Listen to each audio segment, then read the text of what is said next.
क्या आप जानते हैं कि अपने लोन की ब्याज दरें कम करना आपके लिए फायदेमंद हो सकता है? अगर आप समय पर ईएमआई चुकाते हैं और आपका सिबिल स्कोर भी अच्छा है, तो आपको बैंक से बात करनी चाहिए।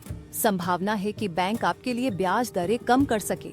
लेकिन अगर बैंक सहमत नहीं होता, तो लोन रीफाइनेंसिंग एक बेहतरीन विकल्प हो सकता है।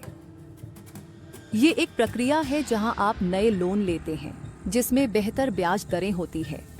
इससे आप अपने पुराने लोन को चुका सकते हैं और नए लोन की ईएमआई चुकाना शुरू कर सकते हैं।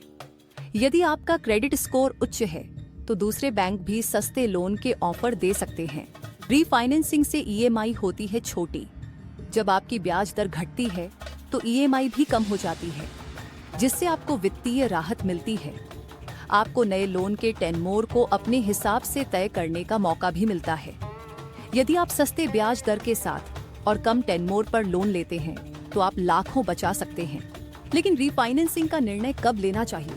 जब आपको दूसरे बैंक से सस्ती दर पर नया लोन मिल रहा हो, तब यह सही समय है। यदि आपने निश्चित ब्याज दर पर लोन लिया हो, लेकिन अब दरें कम हो रही हैं, तो भी यह सही निर्णय हो सकता है। इसके अलावा अगर आपकी ईएमआई का बोझ ज्यादा है, तो रीफाइनेंसिंग को विचार करें। ध्यान दें, रीफाइनेंसिंग के साथ कुछ चार्ज भी हो सकते हैं। मौजूदा बैंक को फोरक्लोजर फीस चुकानी पड़ सकती है। नए बैंक में stamp duty, loan processing fees और अन्य शुल्क भी देना पड़ सकता है। इसलिए अपने लोन की ब्याज दरें कम करने के लिए लोन रीफाइनेंसिंग पर विचार करें। आपको चाहिए कि आप सही जानकारी से लैस हों और अपने वित्तीय निर्णय समझदारी से लें।